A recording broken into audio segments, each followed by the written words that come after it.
I want you to take a minute and just really reflect on, how do you ride a horse? So we've got this alien that's just landed, and I want to know, what would you tell that alien if you only had a minute to describe it? How, it might be fairer to say, how do you balance on a horse? Bit confusing, isn't it? It's a big question. What do we do that keeps us on a horse? How do we stay there most of the time? What do you think? We've got core stabilization, astride, balanced, connected, rhythmical, a bit like dancing. Yes, now we're getting there. Keep it coming. How do we get this to balance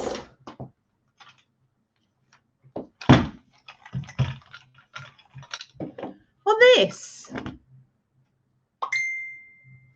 Yeah. How does that work?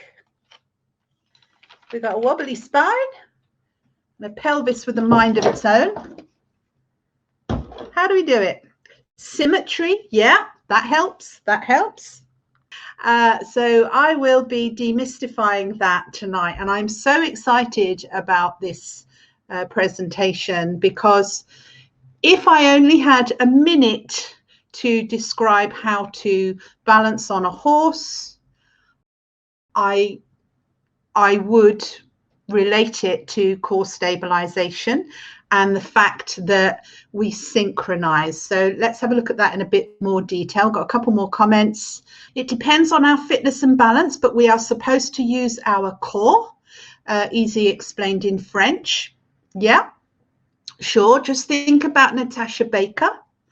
And we have, yes, it's a big question. You need to try to match the movement or forces that the horse generates, but absorbing the movement of the horse. Good. Okay. Focus. Yeah. So you're all almost there. How connected with your seat, with your triangle, with your core? Yes, we've got it.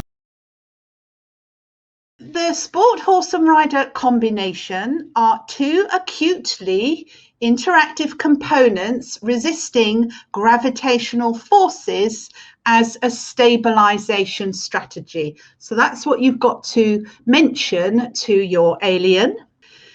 And let's have a look at the research on that. So it's widely assumed that equitation experience will improve rider skill, but not all riders will become competent in their lifetime. Ain't that the truth? Little is known about progression from novice to expert. Yes.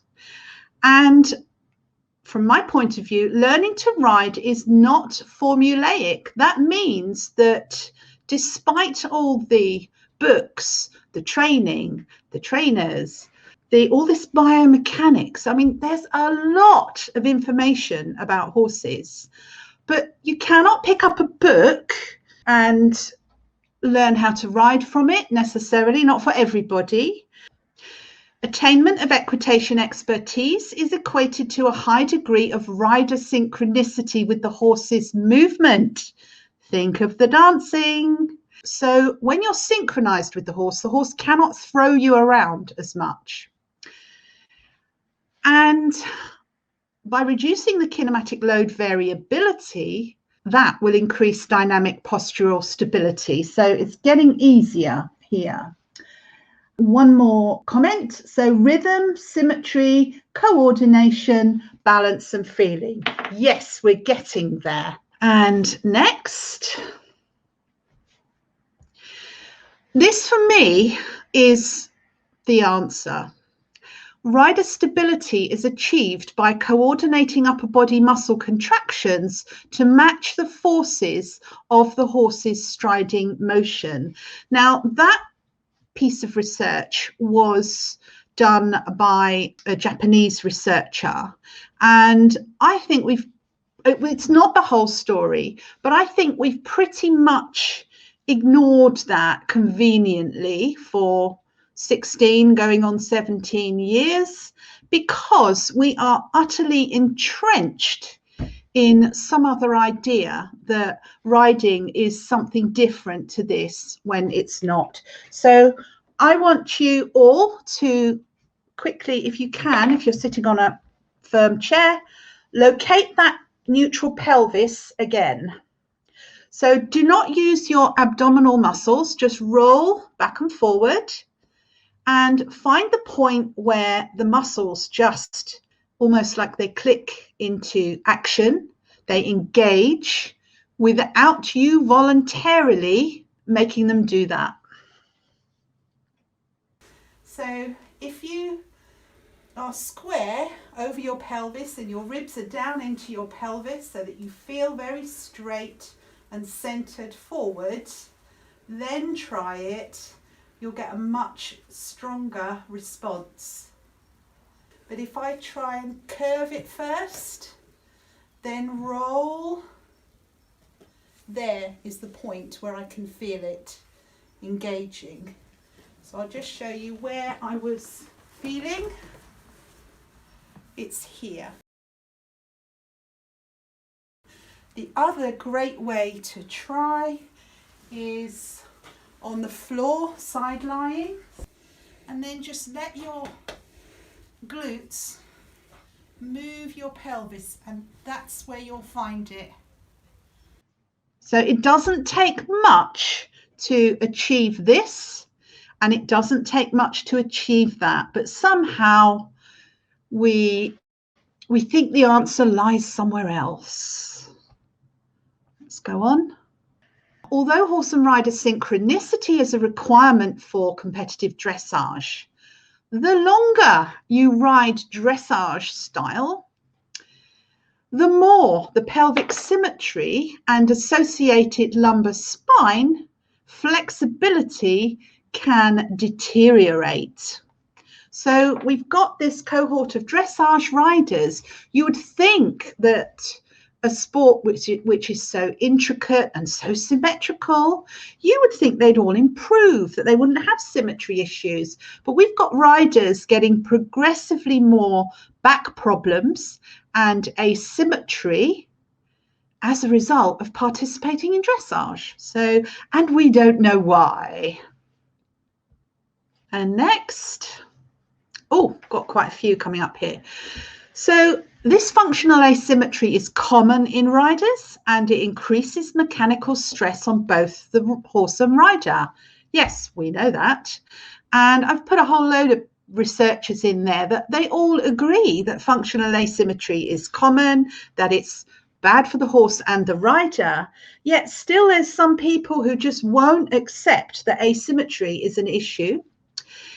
It can weaken the ability to fully synchronize with the horse's movement. We had that comment earlier where asymmetry will interfere with that synchrony, which we must achieve.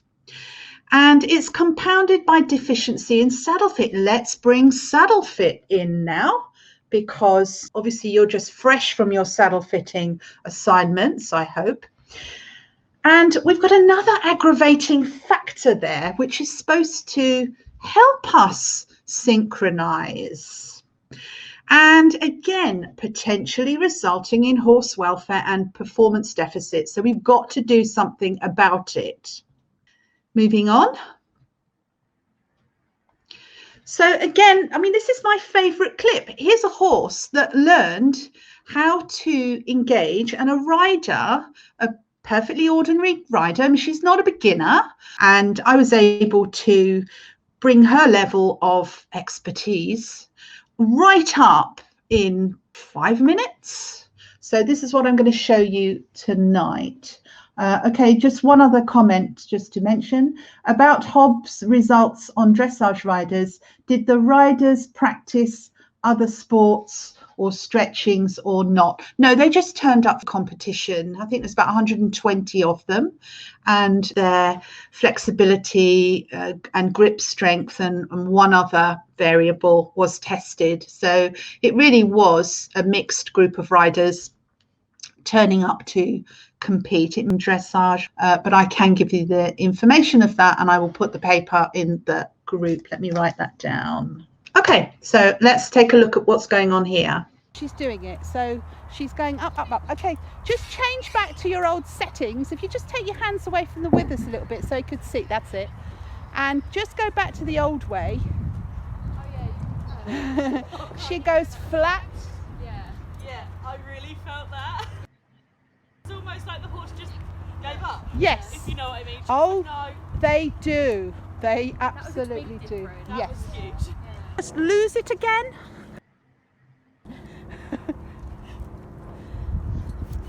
You can almost see her going, oh. You can feel her just go, no. Okay, and let's get the factory settings back again. Oh yes. Oh, you can see she just creeps up like a cat. She just gets lighter. Yes. How connected with your seat? Okay, so just taking this a step further, let's look at that in canter.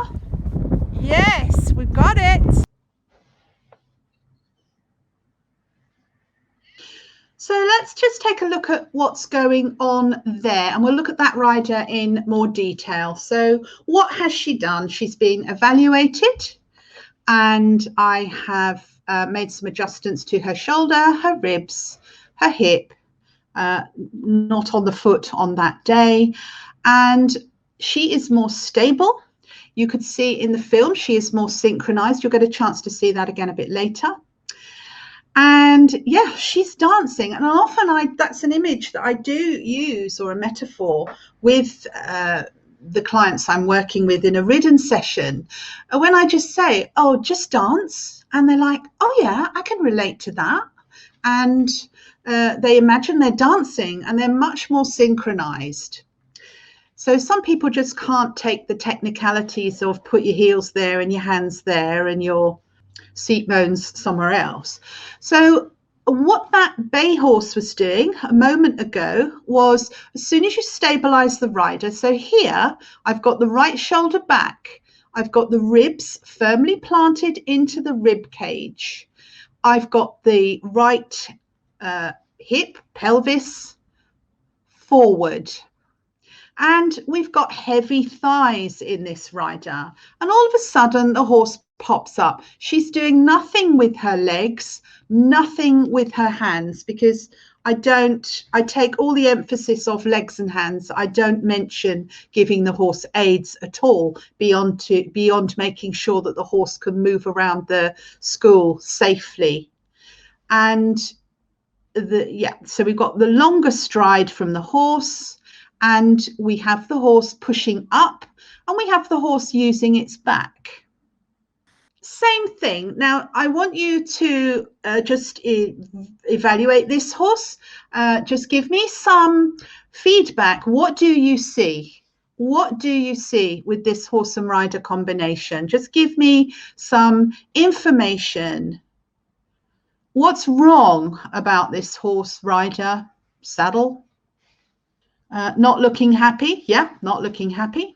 Rider behind the movement, well done. Horse dropped at base of withers. Yay! Yay! And yeah, we have one comment. I like that. Just dance with your horse. What else have we got here?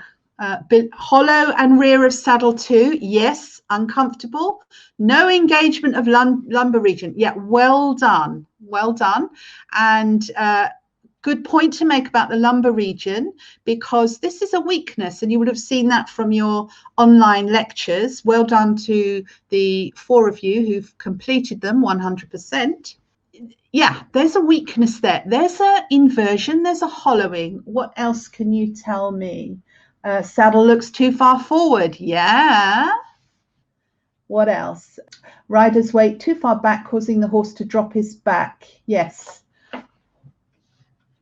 Yeah, horse's back is dipped behind the saddle. The rider is leaning back.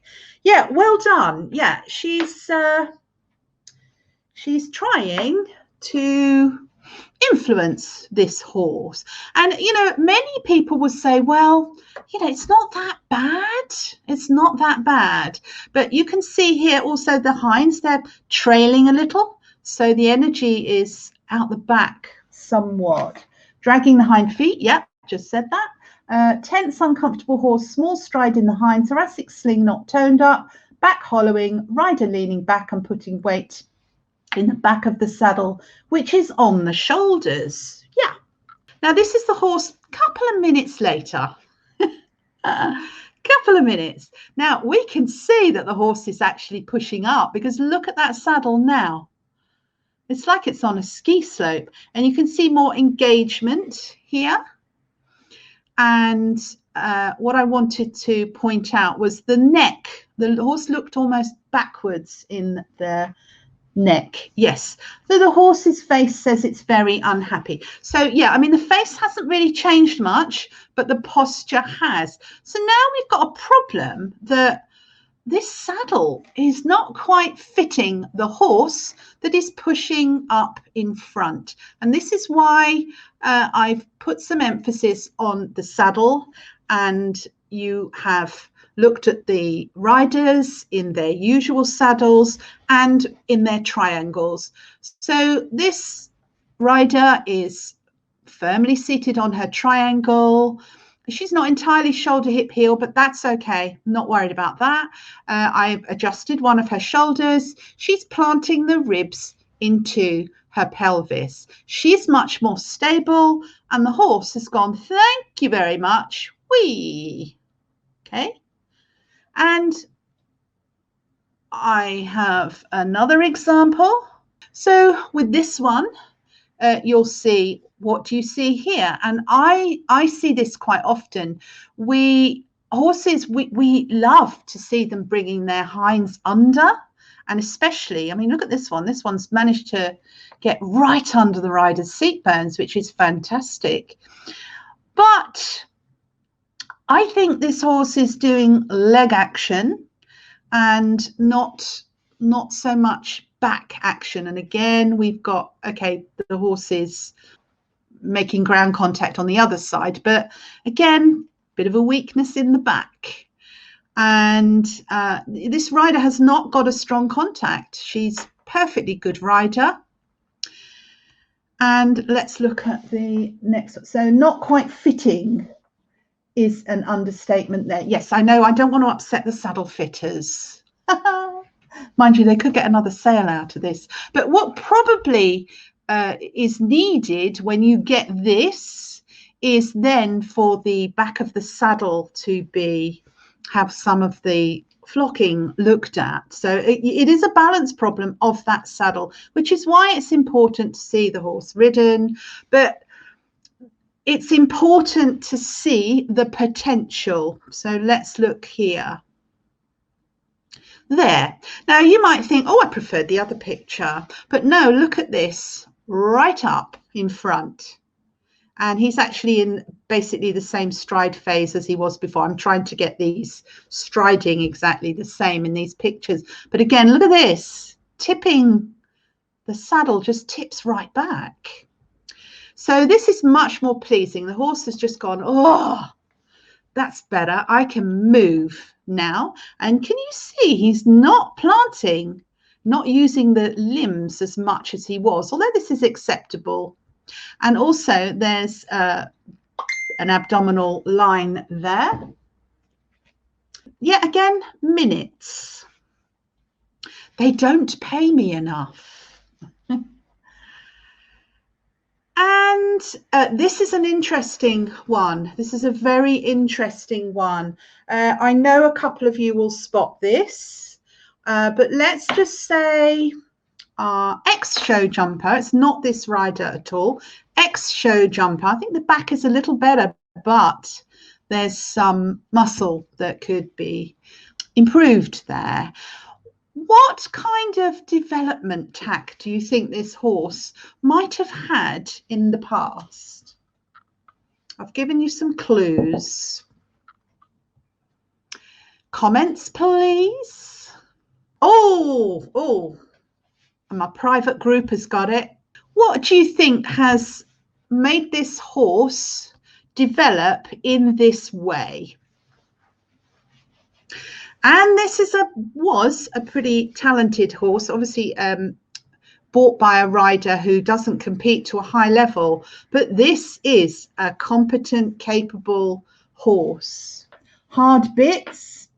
Yeah, you've obviously got that it's something to do with the mouth restricted, and he could well have had hard bits. Draw reins, yay, draw reins. So hopefully you'll all know what they are. So he's got a lovely owner at the moment, but she's been left with this legacy of draw reins. So the horse, again, leg action, and if I move my head and neck, I am going to be severely uncomfortable in the mouth. And unfortunately, a lot of show jumpers, the draw reins go with the territory, but I won't have my rant. I'll save it. So let's go on and see. Now that's the same horse minutes later with the shoulder, rib, pelvis, thigh correction. I don't have to say anything about the foot, lower leg. Nothing about the reins. I usually take their whips off them. But look what we've got now. The horse, you can see much more strength here and some real engagement there. And look, straight up. Okay?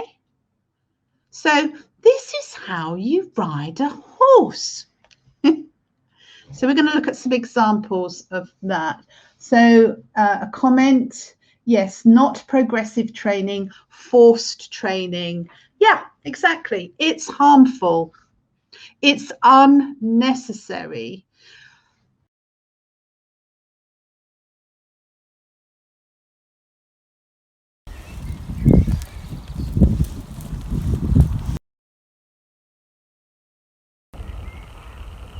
So show me how he goes when you do all three fixes. So shoulder, ribs,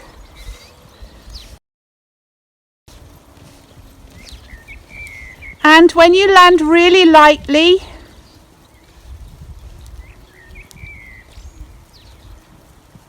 good, lovely.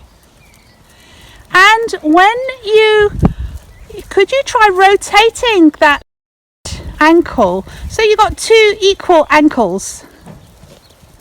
Yeah. So right shoulder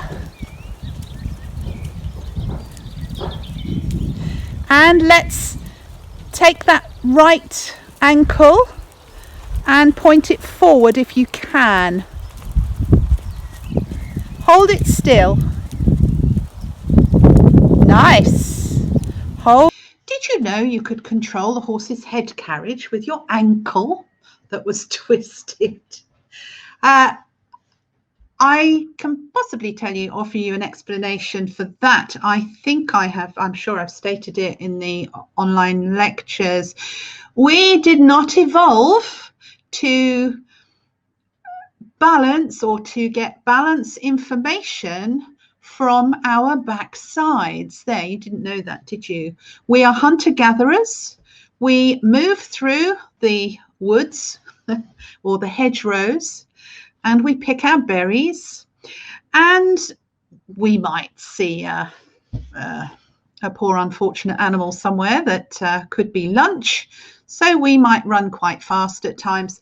We get our stability, our stabilization information from our feet, from our ankles. In the stirrup, we've only got a little bit of that information coming through. So I think when I improved her contact with her stirrups and improved her ankle alignment, then she became more stable. And this translates up to the hip joint again, which links with, has she got a sore hip because she's got an unstable ankle? Now, something I must emphasize is that if I were to go off to the gym because my physio said, oh, your right arm is weak, yeah, okay, go off and lift some weights on the right side. if I kept doing that, my weak side would ultimately become my stronger side one day. Do not leave these riders with that postural correction information and never see them again, because they will set up some new compensations. They have to be tested, or you have to tell them, look, you're going to have to put yourself against a wall every so often and check your posture. Even if you never see them again, they must check their posture, or they will just get stronger in the corrections that you've made, and they won't work the other side of the body, because we're talking about rotationally neutral, and it can be that the other side then becomes the weak side. Hold still. Try and get 2 matching ankles. Lovely. Now he's gone really light again. I can hardly hear him. So when you're ready, pick up the canter. So you're going to find the triangle. Well done. Good. Right shoulder, right ankle. See if you can get 2 equal ankles. And then relax your biceps a little so that he's got a forward contact.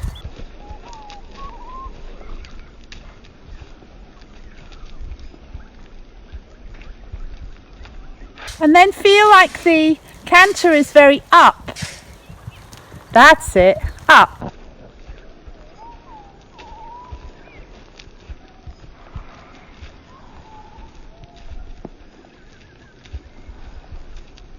Well done, and change the rein. And this time when you canter, just think really light, how you land so light in trot. Keep your triangle, but keep the contact light, yes. Very good. And the ankles.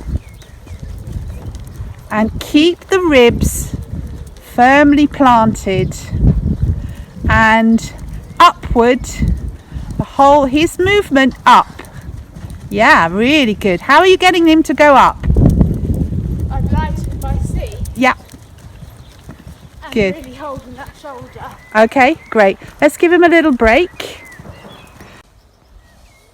Yeah, so your hips are equal. If anything, no, they look as equal as they're going to be. I remember last time actually they were equal, and they're still equal. Just have another sneaky look at the ankles.